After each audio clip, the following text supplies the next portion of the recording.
జై శ్రీరామ్ అందరికి. నేను హనుమాన్ చాలీసా 11 రోజుల పారాయణం రోజు 11 సార్లు చేద్దామనుకుంటున్నా. అందుకోసమని నేను చాలా మందిని అడిగాను, పూజారులని యూట్యూబ్‌లో సెర్చ్ చేషినా. చాలా చాలా రకాలుగా చెప్పారు. కానీ నాకు నచ్చినట్టుగా నేను హనుమాన్ చాలీసాను చేస్తున్నా.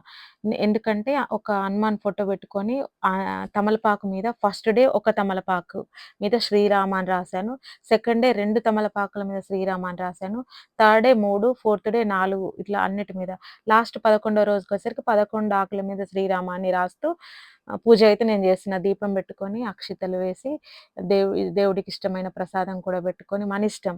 ఒక్కొక్క రోజుకి ఒక్కొక్క ప్రసాదం చేసుకోవచ్చు. నీకు నచ్చింది పెట్టుకోవచ్చు. లేకపోతే అరటిపండైనా పెట్టుకోవచ్చు. అది మనిష్టం.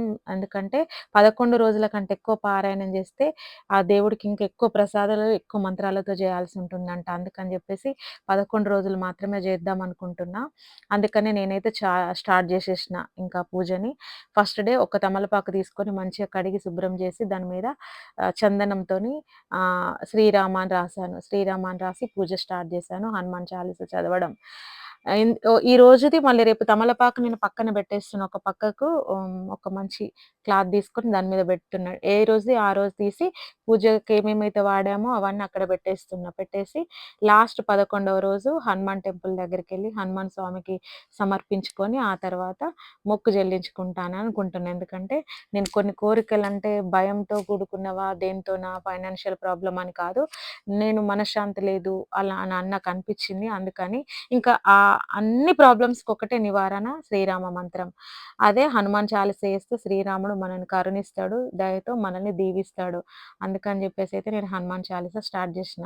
చిన్నగా పెద్ద బుక్ ఏం తీసుకురాలేదు. హనుమాన్ చాలీస చిన్న బుక్ దొరుకుతది. దాంట్లో తెలుగులోనే రాసుంటది మంచిగా. మంత్రాలు చదవడానికి రాకపోయినా రోజు రోజు ప్రాక్టీస్ చేస్తే అయితే వస్తది. ఫస్ట్ డే అయితే రాదు. నాకైతే ఇంకా నోటెడ్ అవ్వలేదు. నేను ప్రతిరోజు చూసుకుంటూనే నేను హనుమాన్ చాలీస చదువుతున్నా.